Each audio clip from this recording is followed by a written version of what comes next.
11 kanalында күндөн башкы жаңылыктары. Ошто 3000 милиция кайтарат. Жергиликтүү кеңешке шайлоолорго жана оппозиция митингине карата Ошто коопсуздук чаралары күчөтүлдү. Интернетке тараган оппозициянын аудиосу текшерилет. Бул тууралуу Атайын кызмат жана Ички иштер министрлиги иликтөө баштады. Ал арада оппозиция 24 мартка белгиленген Оштогу митингинен баш тартты. Жамааты коопсуздук келишим уюму Кыргыз-Өзбек чек арасындагы кырдаалга тынчсыздануусун билдирет. Москвада бул уюмдун жыйыны бүгүн уланууда.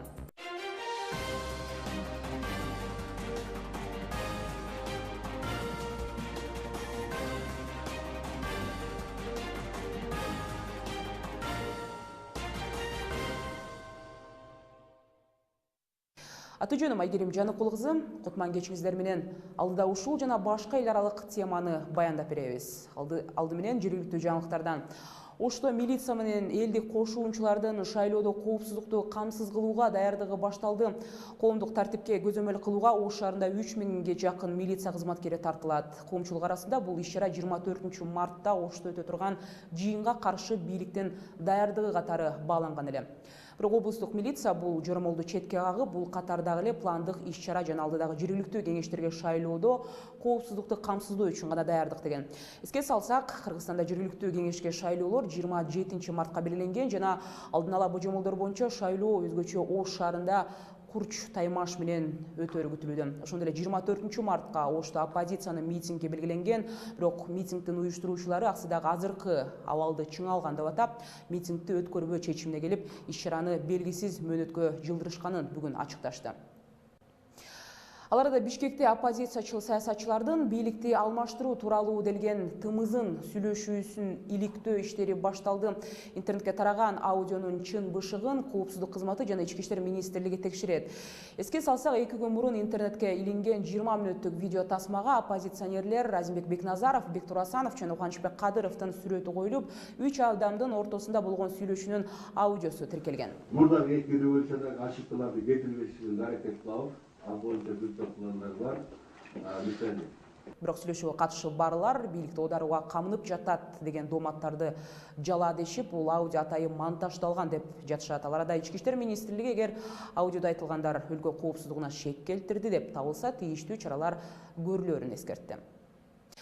Башка темалардан, Москвада жамааттык коопсуздук боюнча келишим уюму Кыргыз-Өзбек чек арасында кырдаалды талкуулоону бүгүн дагы улантты. Москвада кечээ башталган отурумда уюмдун туруктуу кеңешинин мүчөлөрү Кыргыз-Өзбек чек арасындагы түзүлгөн кырдаалга тынчсыздануусун билдиришкен болчу. Жамааттык коопсуздук келишим уюмунун мүчөлөрү ошондой эле окуяга кылдат көз салып турарын ырасташкан. Эске салсак, уюмдун бул жолку кезексиз жыйыны Жалал Абад облусунда Кыргыз-Өзбек чегиндеги соңку абалдан улам Кыргызстандын демилгеси менен чакырылган. Жамааттык коопсуздук келишими уюмуна 6 мамлекет мүчө, алар Орусия, Казакстан, Кыргызстан, Тажикстан, Белоруссия жана Армения. Өзбекстан алгач мүчө болуп, бирок 2012 жылы чыгып кеткен. Өзбек чарачыларынын Аксы районундагы Тактал элек тилкеге кирип алышы боюнча бул уюм кандай чара көрөрү азырынча белгисиз. 11 каналында жаңылыктарды улантабыз. Бир аздан кийин сиздерге Брюсселдеги аэропорттогу жардырууга шектүү адамга полиция избе салды. Камерага түшүп калган 3 жангечтин экөөсү өзүн жардырып, үчүнчүсү шектүүнүн дайыны чыкпай жатат. Аларда Савченко карата сот өкүмү эл аралык укук коргоочулардын сынына кабылды. Human Rights Watch Савченко карата акыйкатсыз соттук териштирүү жүрдү деген басым берди. Жана дагы Кыргызстандын футбол лигасынын мыкты футболчуларды аныктайт. 11 каналында ушул жана башка жаңылыктарга ортоктош болосуздар. Бельгия аэропортундагы жарылууга чейин жангечтилер менен катар кетип бара жаткандагы камерадагы белгисиз адамды полиция издөөгө алды. Орто жаштагы эркек 30дан ашуун адамдын өмүрүн алган терактыга катышы бар деп шектелүүдө. Бельгия прокуратурасынын маалыматына ылайык, анын жанындагы 2 адам жангечтилер болуп чыкты. Үчүнчүсү адамдын дайыны чыга элек. Брюссель аэропортундагы жана метродогу чабуулдарды уюштурганын Ислам мамлекети деп атаган топ моюнга алды. Ал арада шейшемби күнү Брюссельдеги аэропортто 2 жана метродо 1 удаа жардыруу болгонун эске сала кетелик. Ал жардырууларда кыргызстандыктар жабыркабаганын аныкталды. Бул тууралуу 11 каналына Бельгиядагы Кыргызстандын консулдугунан кабарлашты. Бүгүнкү күндө Брюссель шаарында 50ге жакын кыргызстандыктар жашайт. Негизи Бельгия мамлекетинде 700'e жакын кыргызстандыктар бар. Кеченки 22 март күнү болгон Брюссель шаарындагы жардыруулар боюнча биринчиси Брюссель аэропортунда болду. Андан кийин 1 сааттан кийин Мейлбек метро станциясында болгон жардыруулар боюнча айта кетсек, алардын арасында жабыркат алган, же болбосо каза тапкан инсандардын арасында кыргызстандыктар жок. Элчилик тарабынан тиешелүү алдын ала сүйлөшүүлөр диаспоранын жетекчилери менен, активдүү инсандары менен ар дайым жүрүп өткөрүп келебиз.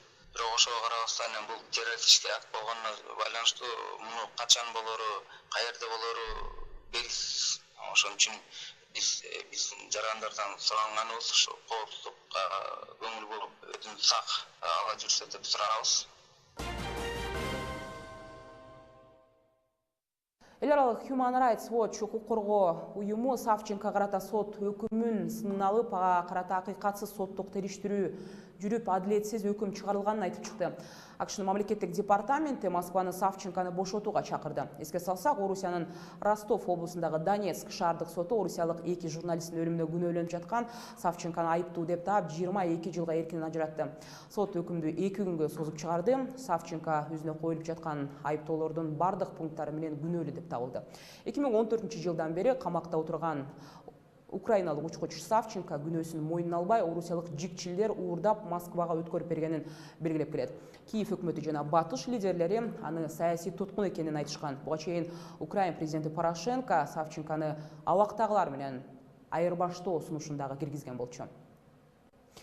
24 март бүткүл дүйнөлүк кургак учукка күрөшүү күнү. Кыргызстанда кургак учукка карата абал кандай? Илдетти жугузуп алуудан кантип сактаныш керек? Жана бейтаптарды дарылоо кандай жүрүүдө? Ушул жана башка суроолорго кабарчыбыз жооп издеп көрдү. Евгений Гуськов, белгилүү жана ийгиликтүү журналист. Анын үнүн радио кабарлардан угуп эле жүрөбүз. Бир ай мурун Евгений кургак учук менен ооруру анык болду. Это разные группы, люди из разных социальных групп, это из обеспеченных семей. Бул ар кандай топтогу адамдар. Бай үй бүлөлөрдүн мүчөсү, эмгек мигранттары жана жөнөкөй адамдар болушу мүмкүн. Эң кыйын күндөр артта калды. Дарыгерлер аны бир ай карагандан соң үйүнө дарыланууга бошотушкан. Алдыда дагы дарыгерлердин текшерүүсүнөн өтүүсү керек.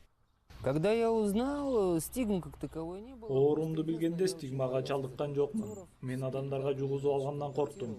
Мага кургак учук диагнозу кое электен мурда эле мен пневмонияга чалдыкканымды билчүмүн. Ошон үчүн маска тагынып жүрдүм, коомчулуктан сактануу үчүн. Кургак учук жугуштуу дарт, ал көбүнчө какырык менен кургак учуктун микробактериясын бөлүп чыгарган сыркоо адамдан жугат. Башка микробтордун айырмаланып, кургак учуктун микробактериясы өзгөчө сакталуу касиетине ээ. Бүткүл дүйнөлүк саламаттык сактоо уюмунун маалыматы боюнча ар бир секунд сайын дүйнөдө бир адам кургак учук оорусун жуктуруп турат. Ал эми ар бир 20 секундта жер жүзүндө кургак учуктан бир адам көз жумат. Жылына бул дарттан 600гө жакын киши каза табат. Республикада кургак учук менен ооругандардын саны Чүйдө жана Бишкекте көбүрөөк байкалат. Буга чейин оору айыккыз деп эсептелчү. Ал эми азыр андан толук дарылануу мүмкүн. Ооруга каршы дарылануу курсу бир нече айдан бир нече жылга чейин дейри созулушу мүмкүн.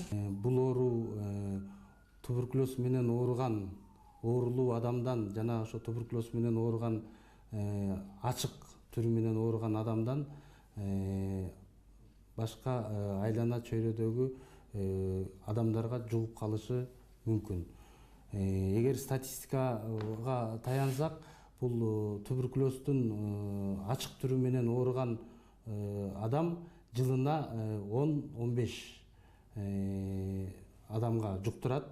Бул бүткүл дүйнөлүк саламаттык сактоо уюмунун берген статистикасына таянсак. Кургак учук боюнча улуттук борбору 2015 жылы мурунку жылга салыштырмалуу кургак учук менен ооруган адамдардын санын азайтуу боюнча алгылыктуу иштер, жыйынтыктар болгон жок дешет. Ошондой эле бул оорунун жайылышы балдар арасында да азайган жок. Акыркы жылдары кургак учукка каршы иш алып баруу негизинен бейөкмөт жана эл аралык уюмдардын аракети менен жүрдү. Бирок кээ бир өлкөдө бул жаатта иш алып барып жаткан долбоорлор кризиске байланыштуу жабылып жатат. Белгилей кетүүчү жагдай 2016 жылдан баштап кургак учук менен ооруган бейтаптарга дары-дармек сатып алуу үчүн каржылоонун бир бөлүгү мамлекеттик бюджет эсебинен жүрөт. Бизге мына 2016 жылга чейин бардык дары-дармектердин бардыгын бул глобалдык фонд тарабынан каржыланчу. 2016 жылдан баштап бизге мына өкмөтүбүз акча бөлүп берди. Жанагы биринчи катардагы дарылар деп коебуз, туберкулезге каршы. Ошого 30 миллион бөлүп берилген болчу. Ага 2016-2017 жылга жете турган дарылардын бардыгын сатып алып, уже Кыргызстанда. Анын бардыгы Кыргызстанга келип, азыр теги складыбызда турат. Виктор Кузнецов альтернатива коомдук кургагучук менен күрөшүү боюнча долбоордун координатору бүгүн дарттын жайылуу ыкмаларынын бири түрмөдөгү кургагучукка чалдыккан жарандар болуп саналат деп белгиледи. Түрмөдөн чыккандан кийин алар ооруну активдүү алып жүрүүчүлөр болуп калууда. Коркунучтуусу кургагучуктун ачык формасы менен ооруган адам бир жерде 15 адамга ооруну жугузушу мүмкүн. Ал эми кургагучуктун таякчалары 6 айга чейин чөйрөдө жашай берет. Да, большая угроза есть. Ооба, Кыргызстан үчүн бул өтө эле коркунучтуу. Себеби ал ооруканаларды эсепке алынбай, анан ооруну жугузуп жүрө берет. Бул аябай ооруталдуу.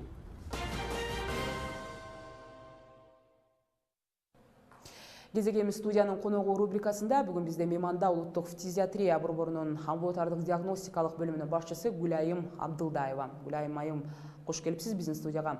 Биринчи эле суроо айтыңызчы, учурда кургагучук боюнча өлкөдөгү кырдаал кандай? Саламатсыздарбы? Туберкулез боюнча Кыргызстанда акыбал туруктуу деп айтсам жаңылышпаймын. 2014 жылга салыштырмалуу 2015 жылы жаңы табылган оору туберкулездин саны бир канча пайызга азайды.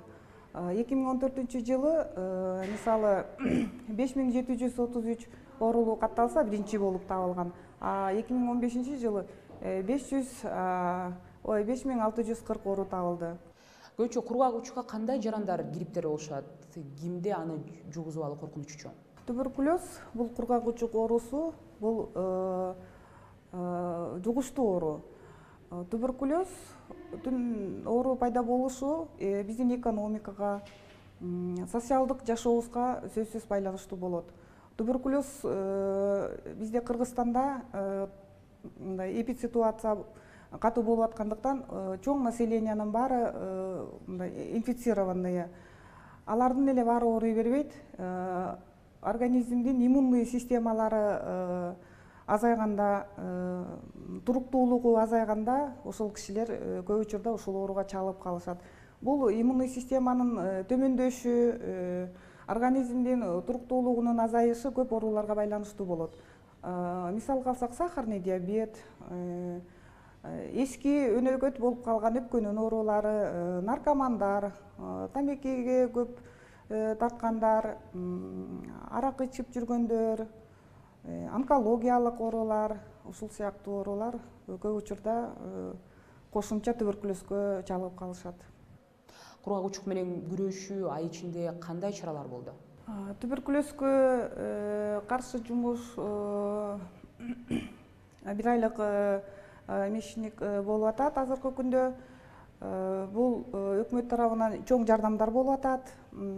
Көп эл аралык уюмдар жардам көрсөтүп атат. Ошол уюмдар өкмөттүн жардамы менен айыл жерлеринде көп элдер чогулган, студенттер окуган окуу жайларда, базарларда жумуштар өткөрүү пландары бар. Алар кандайча? Буклеттер таратабыз, методический брошюраларыбызды таратабыз, лекция окуйбуз, радио телевидениядан сөз сүйлөйбүз. Жанагы айыл жерлеринде айыл жеринин өкүлдөрү менен чогулуп, тегерек столдо маек курабыз. Элдердин ушул туберкулезгө каршы кандай жумуштар жасаш керек? Туберкулез деген бул эмне оору? Ден соолугунда кандай белгилер пайда болот? Туберкулез жугуп калганда ошолор тууралуу толук маалымат беребиз. Рахмат сизге. Студияда кургагучук темасында Саламаттык сактоо министрлигинин өкүлү Гүлайым Абдылдаева менен маек курдук. Эми соңунда спорт жаңылыктарынан Кыргызстандын футбол лигасы арайда мыкты футболчуларды аныктамай болду. Жеңүүчү кийинки айдын 1-аптасында футбол лигасынын расмий сайтында көрмандардын добушу менен аныкталат. Футбол сүйүүчүлөр 6 оюнчуга ар ай сайын өз добуштарын берип турмакчы. Марттын жыйынтыгы менен деп атала турган футболчу кийинки айдын башында аныкталат. Ушуну менен жаңылыктарды жыйынтыктайбыз. Кечиңиздер көңүлдүү улансын, саламатта калыңыздар.